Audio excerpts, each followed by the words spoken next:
Beretta M38A submachine gun.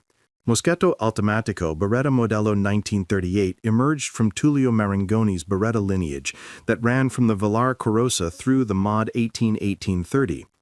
Initial procurement in 1938 equipped colonial police, and a refined MAB-38A followed as the Army pattern in 1941 after trimming features like the bayonet lug and revising the muzzle compensator. This is a simple blowback design firing primarily from an open bolt, managed by a two-trigger control scheme, forward for semi-automatic, rear for full automatic. Early guns used a floating firing pin and an automatic safety on the open bolt. Both were deleted to speed production. A non-reciprocating charging handle sits on the right behind a sliding dust cover, and cases eject to the left. Muzzle brakes and compensator ports changed across variants, and late war models adopted sheet steel components and a fixed firing pin. Chambering is 9 by 19 mm, frequently with the hotter Italian M38 service load. Muzzle velocities around 420 meters per second on early 38A guns and roughly 380 meters per second on later simplified models produced practical accuracy at short range and useful reach to about 200 meters in skilled hands. Production spanned 1938 to the mid-1970s, with roughly 1 million examples across wartime and post-war marks. German contracts in 1944-45 produced large wartime quantities under MP738I and MP739I designations, and post-war Model 2, 3, 4, 5 series carried the platform into the Cold War. Field reports consistently describe a robust, reliable submachine gun praised by elite Italian units, German paratroopers, and even Allied users who encountered captured guns. After the 1943 armistice, issue broadened across Italian Social Republic units and partisans alike, shaping close-range fighting. Carcano M9138 carbine. The Carcano family begins with the Fucile Modello 1891, a small-bore smokeless system built around a Mannlicher-type N-block clip. Interwar ordnance sought improved terminal performance with the 7.35 by 51 mm round and short rifles, adopted in 1937, before logistics concerns in 1939 returned production to the original 6.5 by 52 mm. Late war planning brought back a long rifle as the Mod 41, and a parallel contract for Japan delivered the Type I with a Carcano action and a Mauser-style magazine. Mechanically, the action uses simple locking lugs, a distinctive bolt sleeve safety, and a 6-round internal magazine loaded by a symmetrical clip that drops out the bottom when empty. Early barrels used gain twist rifling. Later production, including the Mod 41, used conventional rifling. Short rifle doctrine standardized fixed sights, about 200 meters on M38 and 300 meters on M9138, based on the assumption that most engagements occurred inside those distances. Production ran across multiple arsenals: Terni, Brescia, Turin, Torre Annunziata, Rome, and firms including Beretta and Fabbrica Nazionale d'Armi, totaling several million rifles through 2 world wars. Short rifles and carbines proliferated late as simplifications, and German occupation forces after September 1943 redesignated captured stocks for second-line issue. In field service, the system provided acceptable accuracy within doctrinal ranges and proved straightforward to maintain. Finland received 7.35 mm short rifles and reported dissatisfaction tied to non-standard ammunition and fixed sighting. Variants cover the long rifle M91, cavalry carbines with folding bayonets, the TS carbine for special troops, the 91-24 conversions, the 7.35 and 6.5 short rifle families of 1938, and the Mod 41. The platform's long service life and wide redistribution gave it a broad cultural footprint, later amplified by the M9138 Short Rifles Association with the 1963 Dallas assassination. Breda Modello 30 light machine gun.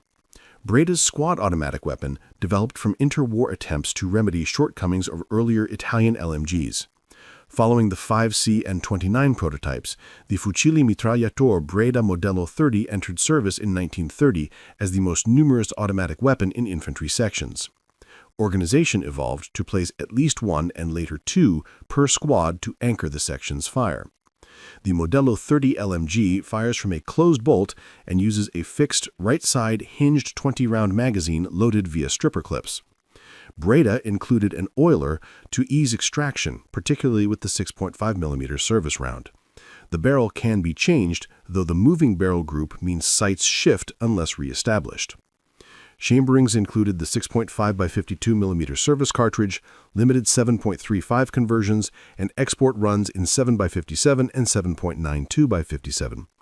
Production continued through World War II, including deliveries under the Italian Social Republic for German users. Units adapted drills to keep clips continuously moving and to reduce stall time. Beretta M1934 pistol. Beretta's Model 1934 arose from 1930s procurement for a compact service sidearm, with the Army accepting the design mid-decade and production running for decades afterward. The pistol served as the standard sidearm of the Royal Italian Army and migrated into police and foreign inventories in large numbers. Captured examples received German Pistol 671I markings during the war. The action is simple blowback with Beretta's characteristic open slide that provides a long ejection port and reliable case clearance. A single-column 7-round magazine feeds 9x17 Corto, the direct counterpart of the American .380 ACP, and fixed sights keep the top strap uncluttered. The mechanism uses few parts and is easy to maintain in service. One operational quirk is the lack of an automatic last-round hold-open. Muzzle velocities around 290 meters per second from the short barrel and effective ranges on the order of 40 meters align with its role as a personal defense weapon for officers, NCOs, and crew-served weapon teams. Total output reached well over 1 million units, and production stretched into the early 1990s in various forms. Service markings and acceptance stamps vary across Army, Navy, and Air Force examples, and police pistols carry different legends. Breda 37 medium machine gun. Breda Model 37 machine gun. Entered service in 1937 as the principal medium or heavy machine gun for infantry sections and vehicle mounts. The design scaled features from the 13.2mm M31 to an infantry caliber suitable for sustained fire from a tripod on vehicles and for some anti-air roles. This is a gas-operated system with a rising block locking mechanism. Feed uses rigid 20-round steel strips inserted from the left. As the gun cycles, spent cases are reinserted into the strip and the empty carrier exits to the right. Barrels are air-cooled and intended for quick changes on a schedule. Crew drill expected a swap roughly every few hundred rounds to manage heat. The cartridge is 8x59mm Breda, delivering muzzle velocities around 800 meters per second and practical effectiveness to about a kilometer. The cyclic rate sat in the mid-400s per minute with a practical rate around 200 given the strip feed and cooling routine. The tripod and gun together approach 40 kilograms, which influenced mobility and emplacement choices. Manufacture ran through the war with exports to Spain, later Portuguese service as the M1938, and widespread German use of captured stocks. Some units used hand-cranked gear to strip and reload spent carriers. In comparison to belt-fed contemporaries like the German MG42, it produced less sustained fire but could deliver stable, aimed bursts from a solid mount, and it served extensively on vehicles such as the AS-42. Brixia Model 35 mortar. Brixia Model 35 entered service in 1935 as a compact 45mm company-level mortar intended for rapid, precise curtains of fire rather than heavy demolition. It accompanied infantry across theaters from North Africa to the Balkans and Russia, and remained in use into the post-war period in limited roles. German users designated captured examples 4.5cm GRW 176I. Unlike simple drop-fire light mortars, the Brixia uses a trigger-fired mechanism with separate ignition cartridges that feed from a small magazine. A two-man crew operates the piece, with the loader maintaining the sequence while the gunner controls lay and firing via a lever and trigger.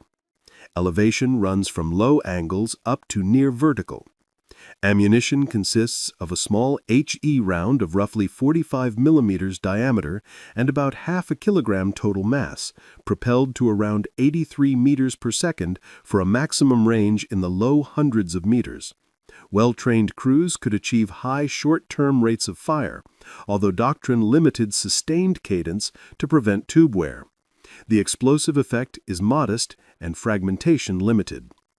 The mortar's complexity demanded careful training and maintenance, and field reliability suffered in dirty conditions compared to simpler drop-fire systems. Organizational tables in surviving documents vary on exact per-battalion counts. Visual details such as the padded rear legs and the crew's prone or seated firing posture help communicate how it differed for more familiar 60 and 81 millimeter patterns. Fucile Anticarro S. Solothurn's S-18 series came from a Swiss firm under German ownership, a structure that allowed development of large-caliber arms between the wars. Italy bought the 20x138B chambered S-18x1000 around 1940 and designated it as the Fucile Anticarro S, deploying it primarily on vehicles and light mounts where weight and recoil could be managed.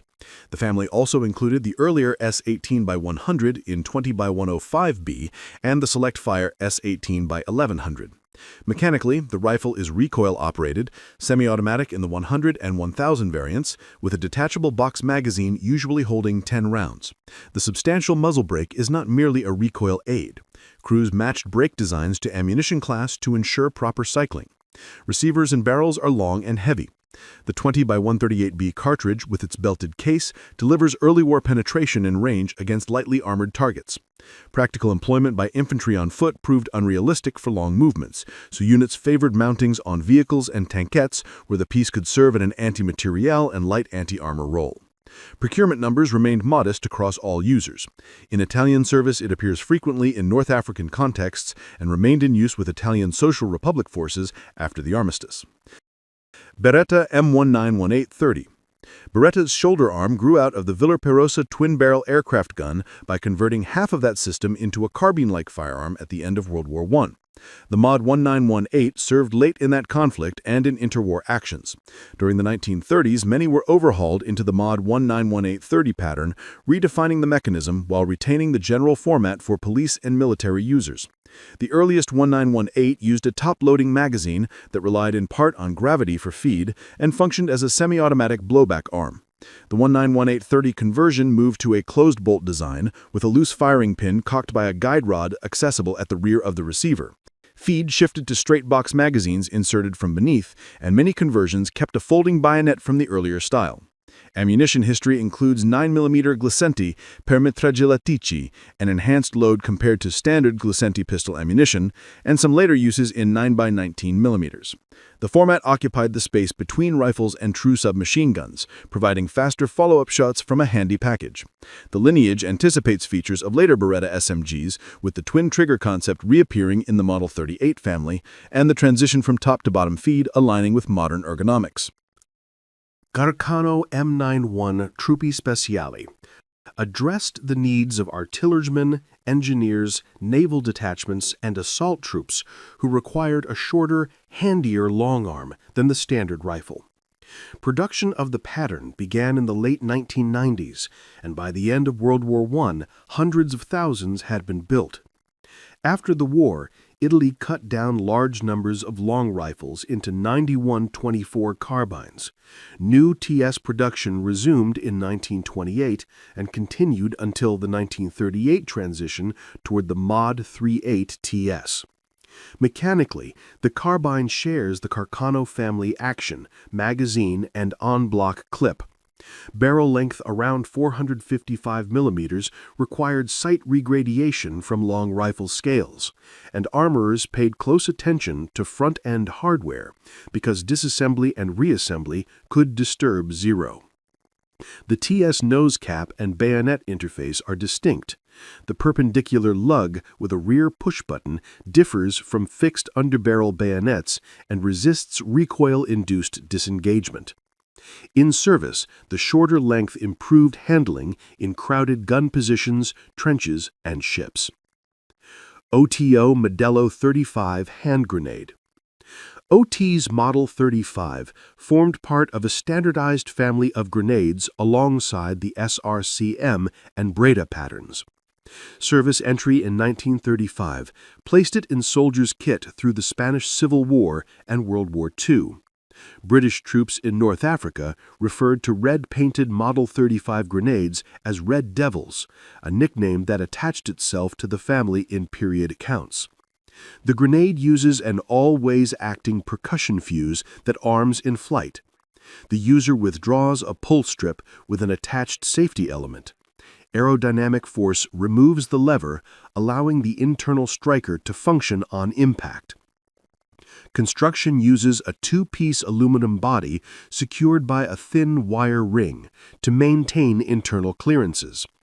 A lead ball and shot assembly sits between the cap and spring-loaded striker, intentionally designed to fragment into small pieces on detonation, so no single heavy mass flies back toward the thrower. The explosive filling is TNT, in a charge of roughly 30 dozen grams, producing a light fragmentation effect suited to offensive use where the thrower might be advancing. The arming sequence requires time and distance, and dirt and debris could interfere with the close-fitting internal parts, potentially causing misfires or unsafe behavior if not maintained. Fucili Matrice Modello 37. The infantry pattern had a vehicle companion in the Beretta 38, which adapted the rising block action to armored and reconnaissance mounts with a top-feed box magazine and a heavier barrel profile. Italian tankettes and armored cars carried it widely as coaxial and flexible guns, and German catalogs recorded stocks for redeployment under their own designations. Using the same operating core as the infantry gun simplified training and spares, while the revised feed and furniture suited cramped interiors and turret ergonomics. The top-mounted magazine eliminated the 20-round steel strip system of the tripod gun, a practical change inside vehicles, where belt or strip handling complicates crew workflow. Ejection and case management were tidier in closed mounts, and the heavier barrel tolerated longer bursts when cooling air was limited. Controls shifted toward pistol grip layouts and remote or linkage triggers depending on installation, allowing gunners to keep hands on traverse and elevation wheels while firing. Where dismounted crews wrestled with tripods and ammunition strips, vehicle crews treated the mechanism as a compact, beltless package that integrated neatly with periscopes and sighting gear. Chambered in 8x59mm Breda, the vehicle gun delivered the same flat trajectory and effective range as the M37, but, mounting on stabilized cradles and firm pintles, translated that ballistics into steadier fire on the move. Typical employment paired a coaxial gun for sighting and suppression with a flexible mount for anti-personnel use around the vehicle, giving reconnaissance patrols a reliable volume of small-caliber fire without the space penalties of belt boxes. Compared to German and British vehicle guns, it offered less sheer burst length than belt-fed systems, but repaid the trade with compact magazines and a familiar manual of arms for Italian crews. The shared mechanism across M37 and M38 explains the family's persistence in service during and after the war. Thanks for watching. We truly appreciate you spending time here. If you found this video useful, a quick thumbs up and share help a ton. Got ideas for future topics? Drop them in the comments. We're all ears.